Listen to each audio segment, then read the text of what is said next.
nous a rappelé d'avoir les bonnes dispositions pour nous présenter devant le Seigneur. On ne vient pas devant Dieu de n'importe quelle manière. Il nous a rappelé que le Seigneur est un Dieu saint, 3 fois saint. Et il a cité Hébreux 12, et Hébreux 12 qui nous rappelle que le Seigneur est aussi un feu dévorant à cause de sa sainteté. Donc c'est à nous aussi d'avoir les bonnes dispositions lorsque nous approchons de Dieu. Et ce sera un peu l'objectif de notre message aujourd'hui. Alors il y a quelque temps de cela, je lisais Tite dans le Nouveau Testament. Et l'apôtre Paul rappelait à son disciple, Tite, l'objectif de l'évangile manifesté par la grâce de Dieu, pour nous aujourd'hui. Il rappelait, c'est l'objectif de l'évangile en ces termes. Et je lis Tite 2, versets 11 à 12. En effet, la grâce de Dieu s'est révélée comme une source de salut pour tous les hommes. Donc la grâce de Dieu s'est révélée comme une source de salut pour tous les hommes.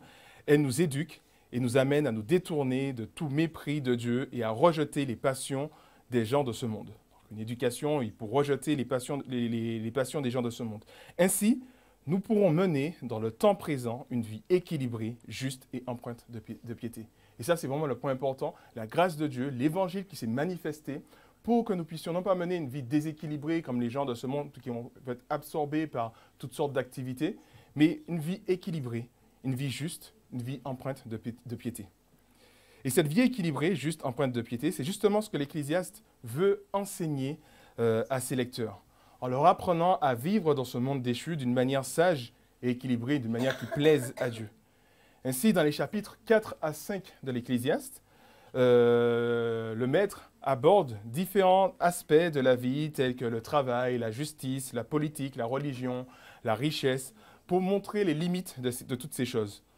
Et pour nous encourager à les utiliser justement avec sagesse, sans s'imaginer qu'elles pourront apporter une réponse satisfaisante à notre condition bien dérisoire. Puisque le maître rappelle, voilà, c'est sa thèse, que tout est dérisoire, absolument dérisoire. La condition humaine est dérisoire parce qu'il y a cette insatisfaction que nous avons, il y a cette réalité, cette vision du bonheur que nous recherchons, nous ne la retrouvons pas dans ce monde.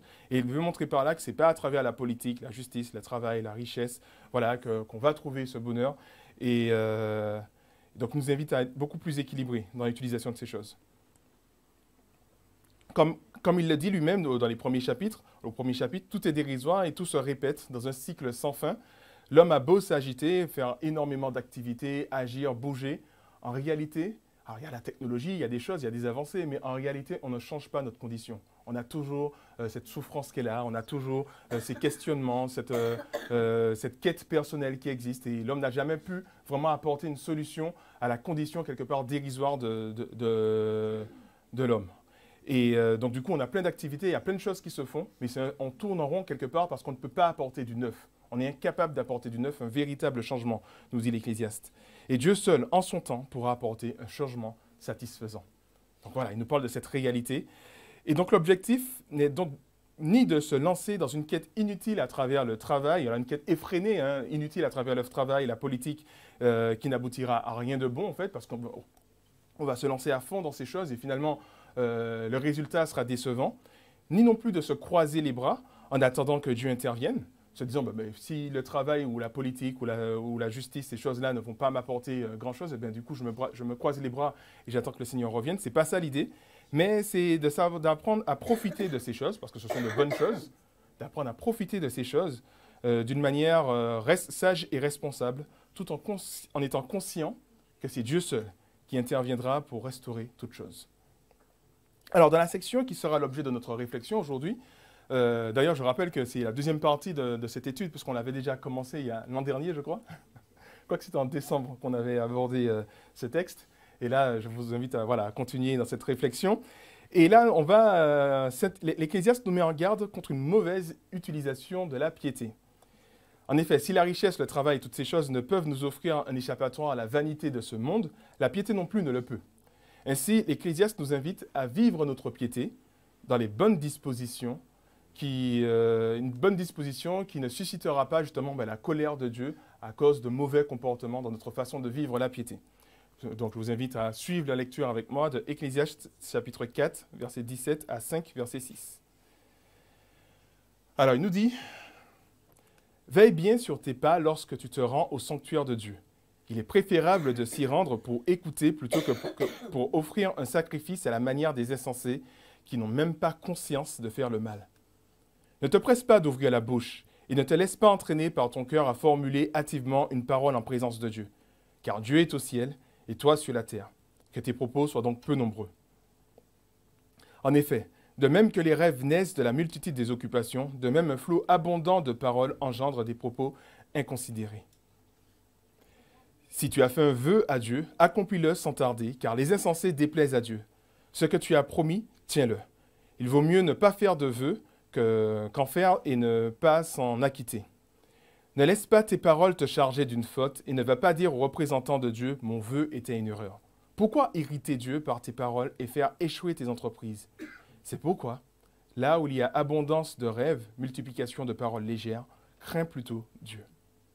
Voilà, ici s'arrête notre lecture et cette réflexion de l'Ecclésiaste que je vous partage ce matin. Et comme nous l'avons vu la fois dernière, le Qoheleth aborde 4 aspects de la piété. Donc on a vu les sacrifices, lorsqu'on va au temple de Dieu pour offrir des sacrifices, la prière dans la mesure au verset 2 ou verset 1 plutôt, ne te presse pas d'ouvrir la bouche devant Dieu, donc c'est la prière. Et puis on a vu, il y a aussi les vœux au verset 3 et puis les révélations au verset 6. À travers ces aspects, nous pouvons manifester justement une piété coupable. C'est ce que nous dit l'Ecclésiaste, c'est pour cela qu'il nous met en garde. Et cette piété coupable se caractérise par le fait d'utiliser la religion dans l'espoir de fuir la condition dérisoire de notre monde. C'est de croire que parce que nous remplissons nos devoirs religieux, nous serons épargnés de la souffrance, de la maladie, de l'injustice, que nous mènerons une vie paisible quelque part. Dieu est vu finalement comme dans cette perspective comme un assureur qui nous garantit de satisfaire tous nos désirs tant que nous respectons nos obligations religieuses. Donc une relation de marchandage. Et finalement, la piété devient une forme d'idole en fait, une idole qui sert nos intérêts, et la piété est là pour servir nos intérêts égoïstes plutôt que de venir et s'approcher de Dieu pour ce qu'il est. Et voilà, Stéphane nous a rappelé encore cette réalité, les bonnes dispositions à avoir lorsque nous rendons un culte à Dieu. Alors la fois dernière, nous avons vu les deux premières choses, enfin les deux premiers points en ce qui concerne les sacrifices et la prière, et nous avons vu que les sacrifices, ce sont en fait les sacrifices de communion. Les sacrifices de communion, c'était des sacrifices de reconnaissance, d'action de grâce, pour remercier Dieu. Donc on offrait des sacrifices à l'époque dans l'Ancien Testament. Autrement dit, dans le Nouveau Testament, cela nous est présenté finalement comme une louange qu'on offre à Dieu. Notre reconnaissance, c'est Hébreux 13 qui nous invite à offrir des sacrifices spirituels, des sacrifices de louange à notre Dieu. Et donc c'est ce que nous faisons aujourd'hui. Et il nous dit en fait que quand nous allons au temple de l'Éternel, de veiller sur nos pas, d'où l'image de celui qui marche, parce que ce monsieur va à l'église, enfin... et de veiller sur nos pas et de ne pas venir un peu à la méthode des insensés. Vaut mieux venir pour écouter que plutôt que pour offrir des sacrifices. Parce qu'on peut avoir l'impression que voilà, on vient au culte pour accomplir notre devoir religieux. On vient au culte pour avoir bonne conscience. Voilà, j'ai fait ce qui était bien à faire. Ou alors je viens au culte parce que je sais que, en même temps, Dieu va me bénir. Peut-être qu'il y a un petit billet à en tirer dans tout cela, quoi. Enfin, donc vous avez compris un peu l'image, mais c'est comme si finalement je viens au culte pour pouvoir recevoir quelque chose de Dieu parce que je veux qu'il me mette dans mon travail, il mette dans ceci, il mette dans cela. Et finalement, je ne viens pas pour écouter. Et dans le texte, écouter en hébreu, il y avait aussi la signification, enfin il y a les deux significations en hébreu, c'est écouter et obéir. Donc, il vaut mieux venir au culte pour écouter plutôt que pour offrir des sacrifices, plutôt que pour offrir des chants. C'est bien de chanter, c'est bien de remercier le Seigneur, mais c'est bien de venir dans les bonnes dispositions. Je viens pour écouter, je viens pour me laisser transformer. Et il nous invite à ne pas être comme les insensés qui ne sont même pas conscients qu'ils font le mal. Et je vous disais la fois dernière, voilà, dans quelle disposition êtes-vous venu? Pourquoi êtes-vous venu ce matin? Et je peux aussi vous reposer la question. Est-ce que vous êtes venu pour remplir votre devoir religieux? Est-ce que vous êtes venu pour vous laisser transformer, écouter? Et écouter, c'est dans le sens aussi d'obéir. C'est pas seulement j'ai entendu et puis je fais autre chose, mais j'ai écouté et je me laisse transformer. C'est dans l'obéissance. Et puis j'avais montré aussi que finalement on peut se rassembler et pour devenir pire plutôt que devenir meilleur, puisqu'on avait vu avec 1 Corinthiens 11 que l'apôtre Paul leur disait cela, que vos rassemblements ne contribuent pas à votre perfectionnement, mais vous fait devenir pire plus ou moins. Et donc du coup, c'est à nous d'avoir les bonnes dispositions pour ne pas venir avec un cœur endurci, un peu à la méthode de l'insensé, comme nous dit l'Ecclésiaste, qui n'a pas conscience de faire le mal. Ensuite, nous avons vu aussi la parole, les paroles qu'on adresse à Dieu. Et à travers cela, l'Ecclésiaste nous invite à ne pas croire qu'à force de prière, à force de paroles, nous allons faire flanchir le cœur de Dieu. Quelque part, nous allons le faire suivre nos directives et nous invite plutôt à limiter nos paroles et à faire attention que Dieu est au ciel, toi tu es sur la terre. Non pas que Dieu ne s'intéresse pas à nous, mais ça nous montre aussi la transcendance de Dieu. On n'a pas de moyen de pression devant Dieu. Tout est grâce venant de Dieu. Et c'est à nous de nous approcher de lui et de prier avec aussi les bonnes dispositions. On peut prier, justement, je viens prier uniquement pour que Dieu me bénisse et puis c'est tout. Puis je n'ai que faire de ce qu'il a à me dire. Je veux juste qu'il réponde à mes besoins. Justement, il nous invite à faire attention à cette réalité. Et il y avait une citation que je trouvais très intéressante. Malheureusement, je n'ai pas retrouvé l'auteur. Je ne sais pas, je n'ai pas noté le nom de l'auteur. Donc je me suis dit que voilà, que ce sera ma citation. Donc c'est moi qui ai écrit cette citation. Enfin, c'est pas vrai. Donc voilà, donc j'ai pas trouvé le nom de l'auteur. Donc, c'est ce qu'il disait concernant la prière. Je trouvais ça très intéressant. La prière est avant tout un mode de relation avec Dieu. Relation avec Dieu, un dialogue avec Dieu, un moyen d'associer Dieu à tout ce qui fait notre vie. Elle est une expression de notre dépendance à son égard, ainsi que de notre reconnaissance pour tous ses bienfaits. Elle vise encore à nous faire entrer dans les projets de Dieu, à nous disposer à faire sa volonté et à nous soumettre à celle-ci, et à lui demander son secours pour cela. Dieu n'a pas besoin de nos prières, c'est nous qui avons besoin de prier. Donc, la prière, encore une fois, nous dialogue avec Dieu, on s'approche de Dieu pour qui il est, et en même temps, c'est une façon aussi de faire nos cœurs être réceptifs à ce que Dieu veut, réceptifs à sa volonté, à son plan parfait. Et la prière n'est pas une force à utiliser pour faire Dieu nous bénir comme on l'aurait voulu en tout cas. Donc voilà, c'est quelques rappels par rapport à la fois dernière. Et maintenant, je vais continuer avec les vœux et les révélations. Alors l'Ecclésiaste nous dit, si tu fais un vœu à Dieu, accomplis-le sans tarder, car les insensés déplaisent à Dieu. Ce que tu as promis, tiens-le. Il vaut mieux ne pas faire de vœux qu'en faire et ne pas s'en acquitter. Ne laisse pas tes paroles te charger d'une faute et ne va pas dire aux représentants de Dieu, mon vœu était une erreur. Pourquoi irriter Dieu par tes paroles et faire échouer tes entreprises? Voilà, donc vous avez bien compris que dans cette section, dans cette troisième partie, le prédicateur attire notre attention sur les vœux qui peuvent être des vœux faits un peu à la légère. Ici, l'Ecclésiaste, c'est intéressant de voir qu'il est dans la continuité de ce qu'on retrouve dans la loi de Moïse. Dans la loi de Moïse, dans Deutéronome, on retrouve à peu près le même commandement dans la loi de Dieu. Et on voit que l'Ecclésiaste s'est inspiré de ce commandement de Dieu. Puisque Dieu dit au peuple, « Quand tu auras fait un vœu à l'Éternel, votre Dieu, tu n'en différeras pas l'accomplissement, car l'Éternel, ton Dieu, ne manquerait pas de t'en demander compte et tu porterais la responsabilité d'une faute. D'ailleurs, tu n'es pas tenu de prononcer un vœu. Si tu t'en abstiens, tu ne seras pas coupable pour cela. Mais si une promesse a franchi tes lèvres, tu dois la tenir et accomplir le vœu que tu auras librement fait à l'Éternel, ton Dieu, de ta propre bouche. » Donc ça, c'est Deutéronome qui rappelle, et on voit vraiment le lien avec l'Ecclésiaste. Alors peut-être quelques remarques sur les vœux. Donc les vœux, c'était quelque chose qu'on faisait régulièrement dans l'Ancien Testament. On le voit aussi lorsque vous lisez les histoires de l'Ancien Testament, on le voit dans les psaumes. Et le vœu était une expression de reconnaissance pour les bienfaits de Dieu. Donc Dieu a béni, donc c'est le vœu était une façon de remercier Dieu. Et bien souvent, il était accompagné d'une requête, le vœu. Si l'Éternel m'accorde ceci, alors je ferai cela. Peut-être que c'est quelque chose que vous avez certainement déjà entendu dans l'Ancien Testament, ça c'était assez récurrent. Si l'Éternel m'accorde ceci, alors je ferai cela. Et le cela que je ferai, ça consiste des fois à offrir un sacrifice à Dieu, on le voit dans Lévitique. Le vœu pouvait être également une promesse de don. Jacob, dans Genèse 28, va promettre à l'Éternel de lui donner la dîme de ses biens, si l'Éternel le protège. Si l'Éternel me protège durant mon voyage, je vais lui donner la dîme de mes biens. Ou encore, ça peut être aussi un engagement, une consécration, le vœu. Donc, comme je disais encore une fois, c'est un sacrifice, promesse de don, un engagement, une consécration.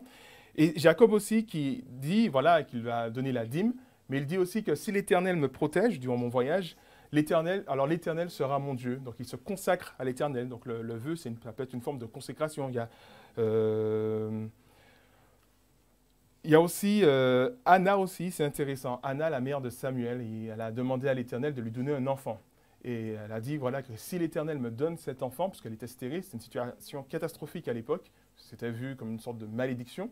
Et elle a prié de toutes ses forces. Elle a dit, si l'Éternel me donne cet enfant, ben, je le consacrerai à l'Éternel. Et justement, ben, cet enfant, elle l'a eu, Samuel, qui est devenu, qui a été un prophète en Israël. Alors, il consistait bien souvent à offrir un sacrifice à Dieu, et le vœu pouvait être également... Alors je me suis répété. Ah, j'ai écrit 2 fois la même chose. Il voulait aussi ajouter qu'une situation de détresse pouvait pousser à formuler aussi un vœu inconsidéré, qu'on ne pouvait pas tenir ou qu'on ne pouvait pas honorer. Des fois, il y avait des situations comme ça aussi dans la Bible. Et les psaumes aussi, et les psaumes et les proverbes nous mettent, en tout cas, mettent souvent l'accent sur l'importance de tenir parole en accomplissant nos vœux. Donc, je vous ai cité quelques psaumes, quelques proverbes, et à chaque fois, c'est assez régulier. On voit cette réalité dans les psaumes où il y a cette idée de toujours accomplir le vœu qu'on a prononcé.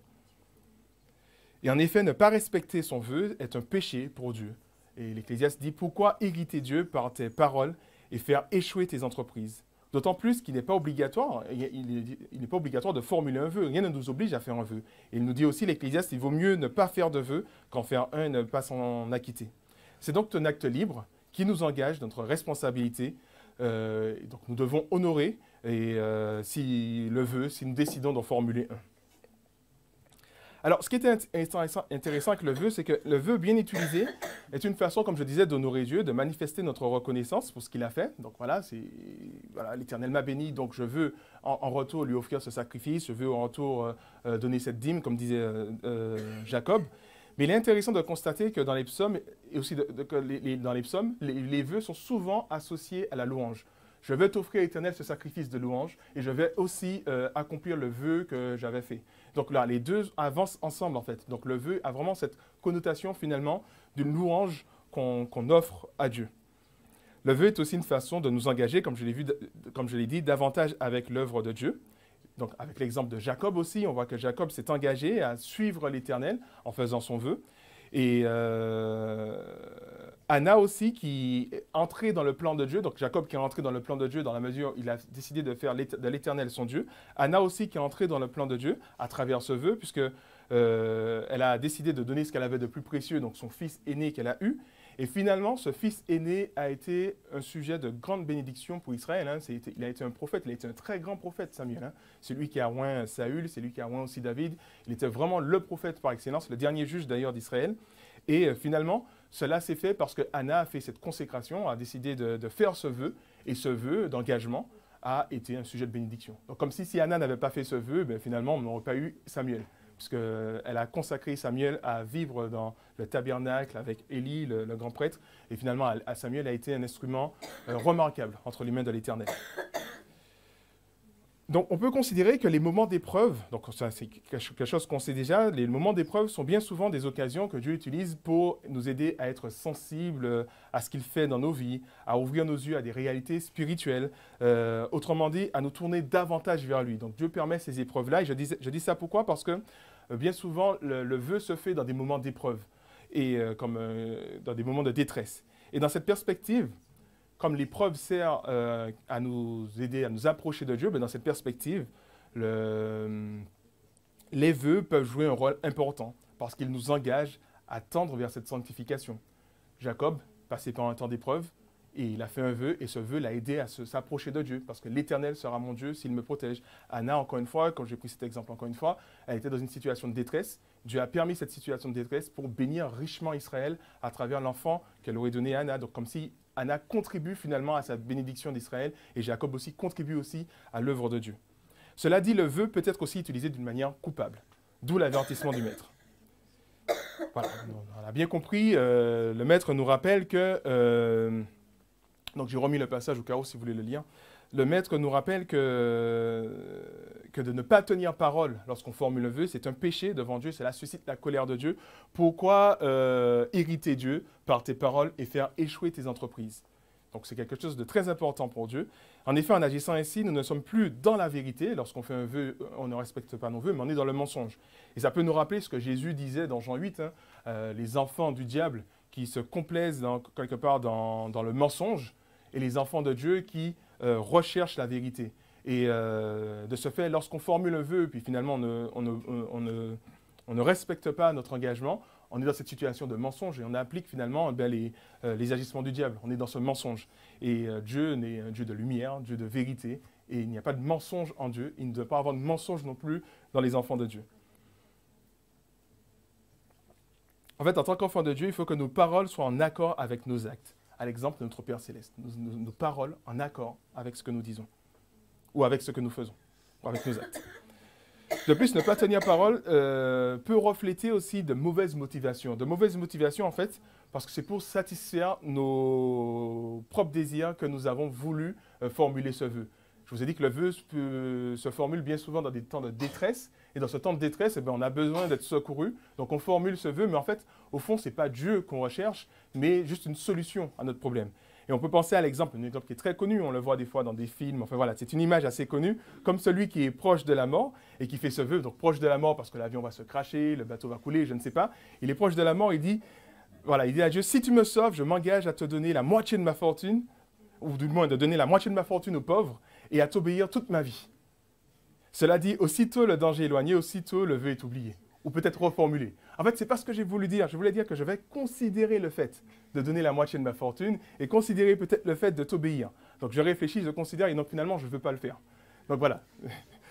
On voit un peu l'hypocrisie de cette personne et ça ressemble un peu à ce qu'on a déjà vu, un peu entendu. C'est une image qui est, je pense qu'il nous parle en tout cas. Et le vœu non tenu est un acte coupable, déguisé en piété, qui reflète la volonté de satisfaire ses propres désirs plutôt que de rechercher Dieu, de s'approcher de Dieu pour qui il est. Oui, c'est vrai qu'au fond, l'homme en question de cette image, ce qu'il voulait, c'était de sauver sa vie et non se tourner vers Dieu. Il voulait avant tout la main de Dieu dans le sens que Dieu peut lui donner, ce que Dieu peut faire pour lui, et il ne voulait pas rechercher sa face, à savoir sa présence, Dieu pour qui il est. Donc il a formulé ce vœu, mais c'était pour satisfaire ses désirs un peu égoïstes. Et c'est vrai que vous serez d'accord avec moi, j'ai déjà utilisé un peu cette image, on serait d'accord avec moi de dire qu'on n'aimerait pas avoir un ami qui nous aime pour ce qu'on peut faire pour lui, mais on veut un ami qui nous aime pour ce qu'on est. Et de la même manière, Dieu veut une relation avec nous pour ce qu'il est. Le Dieu grand, le Dieu tout-puissant, le Dieu majestueux, le Dieu 3 fois saint, le Dieu glorieux. Et il est beau dans tout ce qu'il est, quelque part. Et il veut que nous puissions l'aimer pour ce qu'il est. Parce qu'il est digne d'être aimé pour ce qu'il est. Et non pas d'être aimé pour ce qu'il peut faire pour nous. Et donc, un vœu peut, en tout cas, montrer de mauvaises dispositions de cœur. Mais on peut aller encore plus loin concernant les vœux. Mais peut-être avant d'aller plus loin, c'est vrai que c'est important de nous rappeler cela parce que, alors moi, dans mon expérience, je sais qu'il m'est arrivé de formuler des vœux. Je ne suis pas sûr d'avoir respecté mes vœux. Et parce que voilà, il y a des moments un peu difficiles et tout. Enfin, c'était il y a longtemps. Hein, voilà.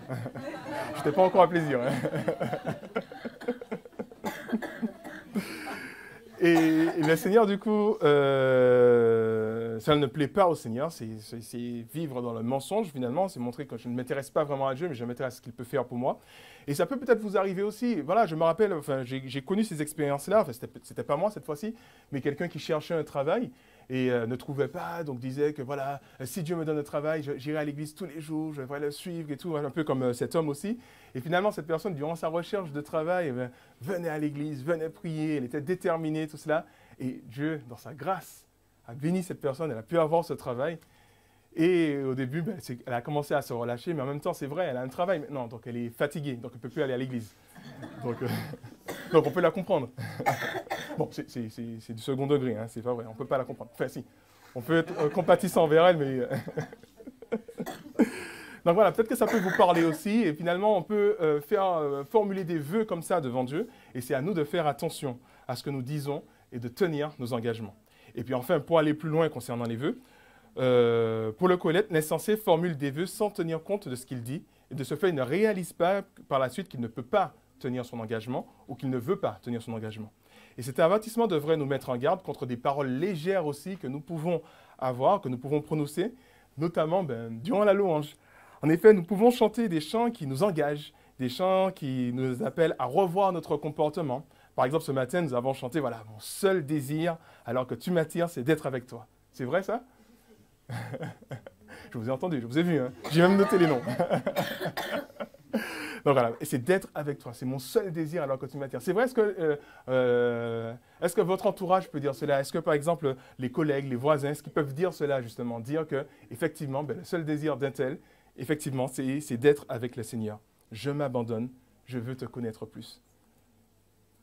Abba Père, je suis à toi. Autrement dit, mon être entier est à toi. Tout, je te remets tout, je te remets mon travail, mes divertissements, mes objectifs, mes aspirations, tout est entre tes mains et c'est toi qui règnes sur ces choses.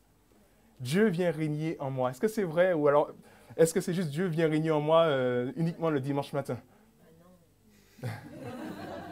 Merci Tamar. Ça me rassure parce que j'attendais pas de réaction. Je me disais, mais peut-être que c'est ça en fait. On a besoin de... Mais oui, ça c'est vrai, ça c'est une réalité. En tout cas, faisons attention à nos paroles, ce que nous proclamons. En tout cas, que ce que nous proclamons puisse être en accord avec ce que nous vivons, que nos proclamations ne ressemblent pas finalement à ces publicités, vous savez, avec ces petits astérisques qui renvoient des mentions rectificatives. Hein. Un vol, on vous propose un vol Paris-Rome à 50 €. Et puis après, c'est écrit tout en bas, oui, mais c'est seulement de 2 h à 4 h du matin. Donc le départ est à 2 h du matin, le retour à 4 h du matin. Mais il faudra aussi payer une assurance obligatoire de 150 €. Donc finalement, le vol est à 200 €. Donc voilà. Donc finalement, il y a plein de petites mentions rectificatives. Et peut-être que nous aussi, on peut être comme ça aussi lorsqu'on dit, voilà, Seigneur, je m'abandonne. Ben, voilà, uniquement le dimanche matin de 10 h à 12 h. Peut-être éventuellement de temps en temps la semaine. Mais voilà, donc profite de ce temps, Seigneur. C'est 2 heures que je t'offre. Après, c'est à moi. Donc, c'est à nous de faire attention, de ne pas faire comme ces publicités qui peuvent, voilà, ça peut, limite des fois mensongères aussi. Donc, c'est à nous de faire attention. Et l'Ecclésiaste nous met en garde. Pourquoi hériter Dieu par tes paroles et faire échouer tes entreprises? Voilà, les bonnes dispositions, Stéphane nous l'a dit. Voilà. Dans quelles dispositions nous venons? Est-ce que nous venons juste pour passer du bon temps ou est-ce que nous venons vraiment pour chanter des réalités? Lorsque nous chantons vraiment des réalités que nous voulons pleinement vivre. Alors, bien entendu, l'objectif n'est pas d'être parfait pour chanter ces chants, mais c'est en tout cas de tendre vers cette perfection, même si nous restons imparfaits, et même si nous allons chuter, même si nous n'allons pas réussir, mais on voit, enfin, on ne va pas réussir, enfin, on peut chuter, mais dans le sens où on voit quand même des efforts qui se font, on voit qu'on ne se relâche pas, mais on continue, on se relève, on continue, et on fait nos efforts justement pour être pleinement à Dieu. Et cela doit se refléter dans nos vies et ceux qui nous entourent aussi sont censés voir un peu cette réalité dans nos vies. Voilà ce que je voulais partager concernant les vœux. Je vous invite maintenant à terminer avec les rêves.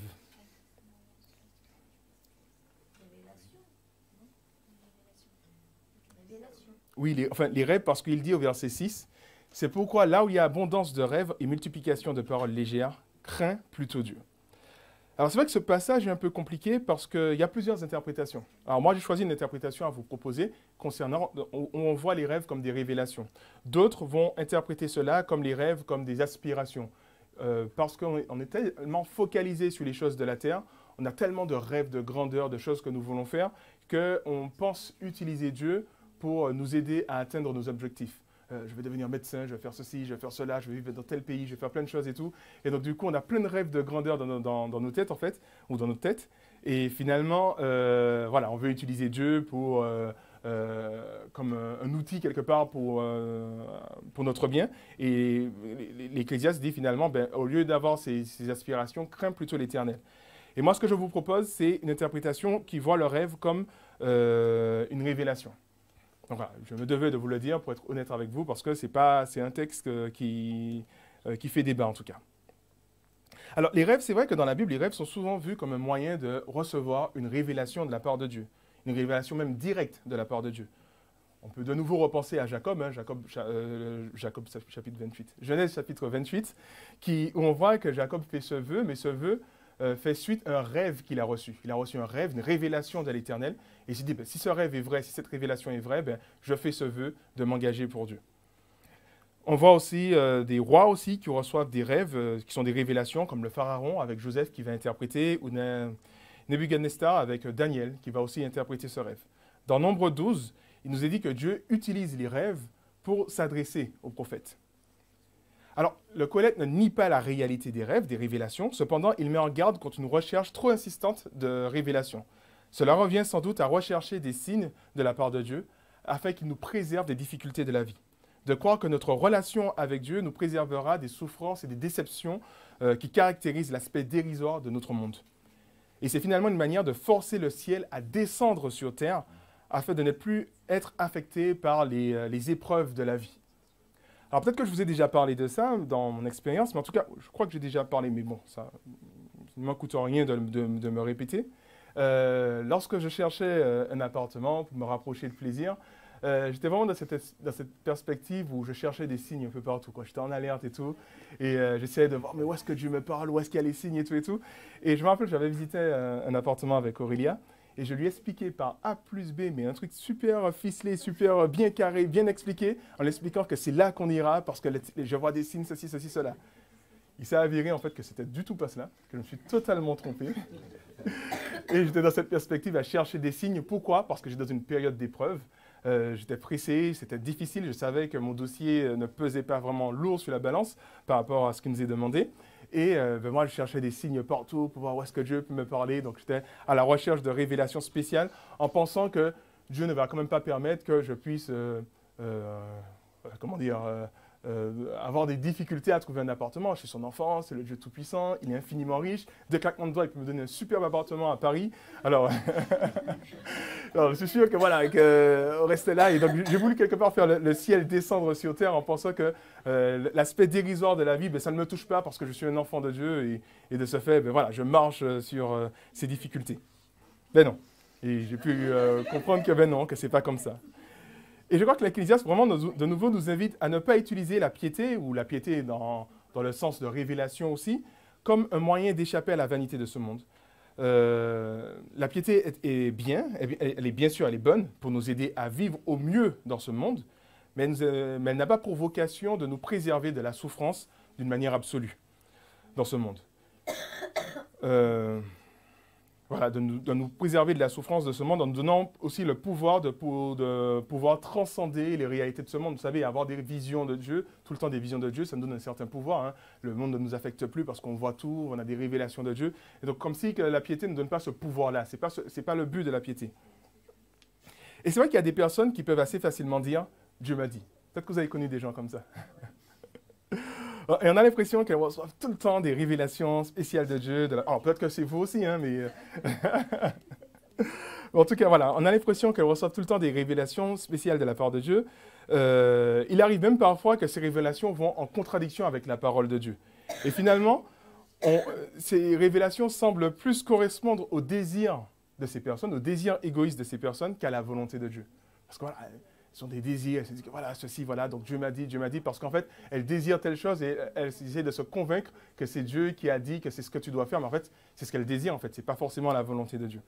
Et cela peut prendre même des proportions très absurdes, hein, des fois.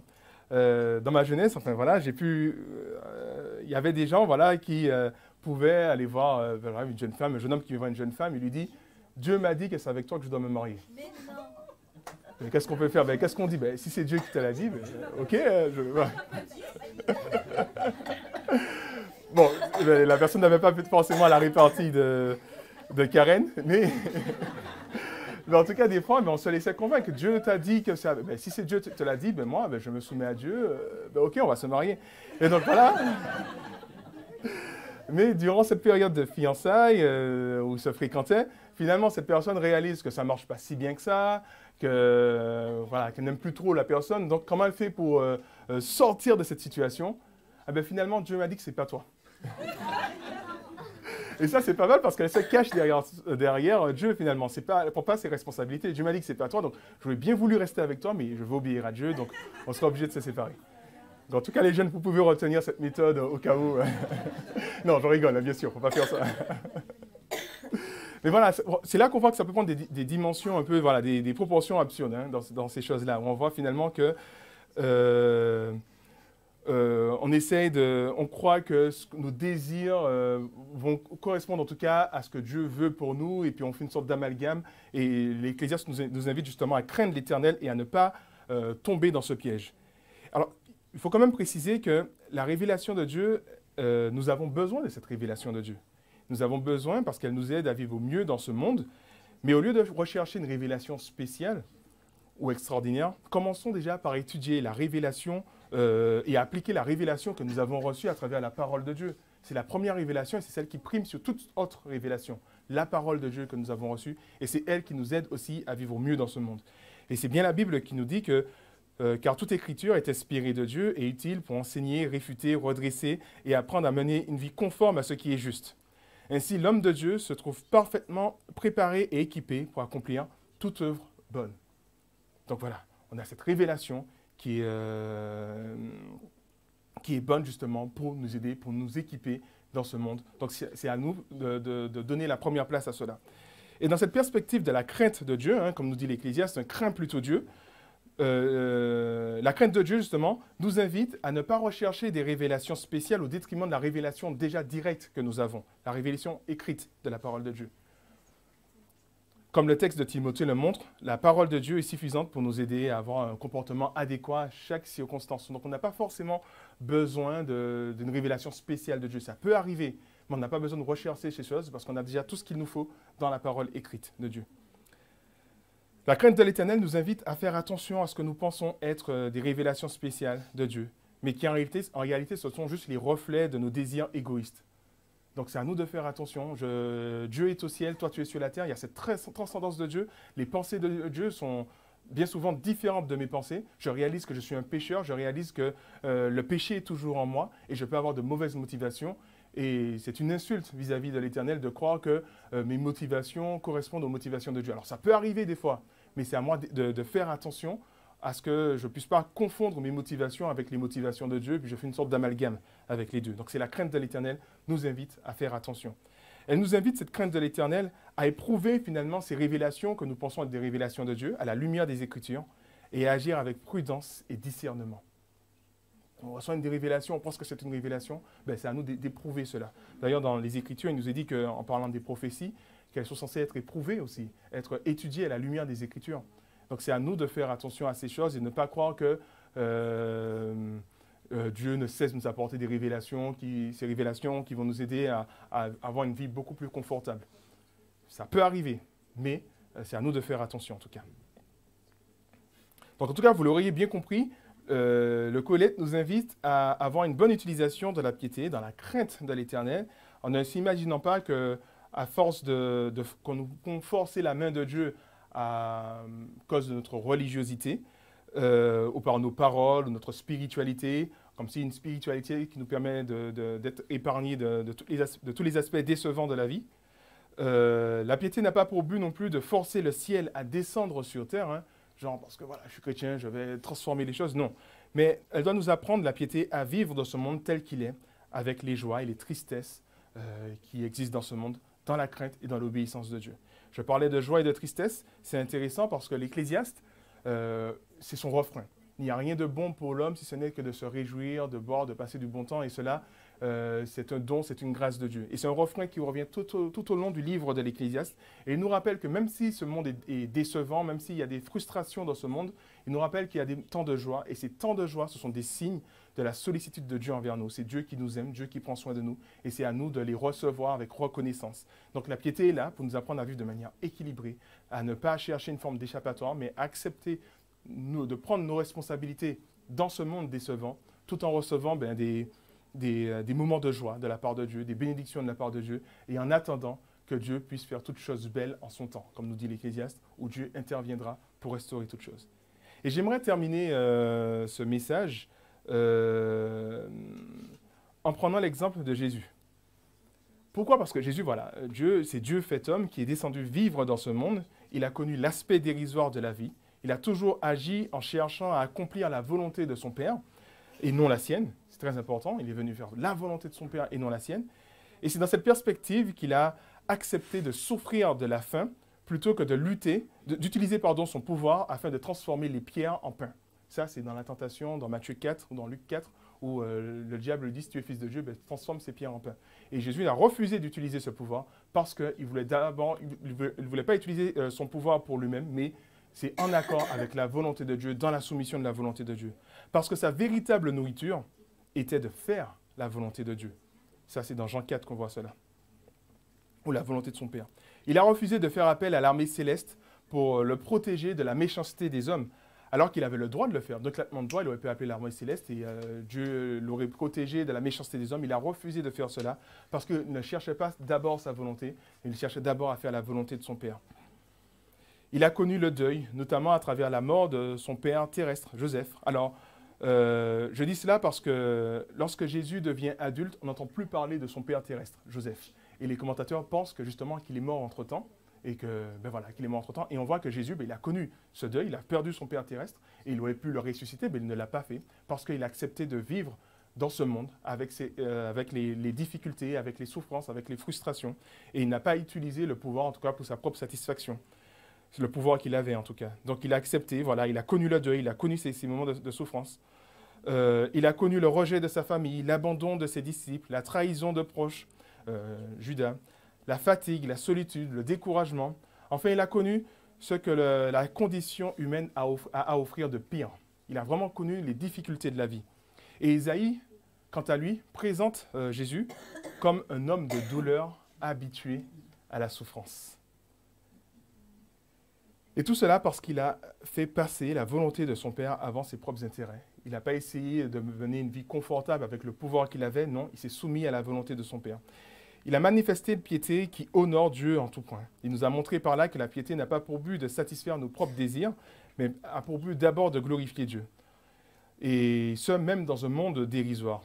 Et c'est intéressant de voir que par la suite, Dieu a su le récompenser. Et c'est Philippiens qui nous rappelle un peu cette descente de Jésus, lui qui était de condition divine, a revêtu en tout cas cette apparence humaine, est devenu homme, et il s'est fait obéissant jusqu'à la mort, parce qu'il voulait obéir à Dieu, parce qu'il voulait vivre la piété d'une manière à honorer Dieu. Et Dieu, à son tour, a restauré toute chose. Il l'a relevé, il l'a fait placer à la plus haute place au-dessus de tout, afin que tout le monde puisse reconnaître que Jésus-Christ est Seigneur à la gloire de Dieu le Père. De la même manière, je crois que l'Ecclésiaste nous invite aussi à être dans cette perspective où on est dans cette obéissance à Dieu, dans un temps de frustration, sachant qu'un jour aussi, Dieu interviendra dans nos vies afin de restaurer aussi toute chose. Restaurer ce monde, ce paradis, cet Éden perdu, restaurer notre condition. La Bible nous dit que nous sommes enfants de Dieu, mais ce que nous sommes n'est pas encore totalement visible. Mais lorsque Christ reviendra, nous serons semblables à lui parce que nous le verrons tel qu'il est. Donc je crois que c'est dans Jean 3, 1 Jean 3. Et c'est un peu dans cette perspective-là aussi, je pense que l'Ecclésiaste est, lorsqu'il nous invite à ne pas chercher une forme d'échappatoire, mais à vivre la piété d'une manière qui honore Dieu, dans un temps de frustration, dans un temps de souffrance. Mais, comme dit l'apôtre Paul, les souffrances du temps présent n'ont aucune commune mesure avec la gloire qui nous est réservée.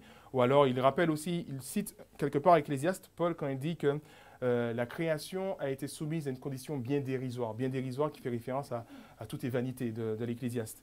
Mais il sait, l'apôtre Paul dit que Dieu va délivrer cette création attend ardemment cette délivrance des fils de l'homme, attend cette intervention de Dieu, et les fils de l'homme aussi attendent aussi cette intervention, parce que nous sommes dans cette situation de difficulté, de souffrance. En tout cas, pour conclure, j'ai pris cet exemple de la piété de la part de l'Ecclésiaste qui nous rappelle comment nous devrions, les bonnes dispositions que nous devrions avoir. Et de manière générale, dans tous ces points-là, ce qui est à retenir, c'est de nous dire que la piété nous sert à nous approcher de Dieu, à être dans sa présence, à chercher Dieu pour sa face et non pour ce qu'il peut nous donner, en fait. De ne pas chercher à manipuler Dieu à travers notre piété, de ne pas chercher à croire que la piété va être un outil entre nos mains que nous allons pouvoir contrôler pour nos satisfactions personnelles. Non, la piété est là pour nous apprendre à vivre de manière équilibrée. Et si je peux reciter ce que j'ai lu dans Tite, qui nous dit que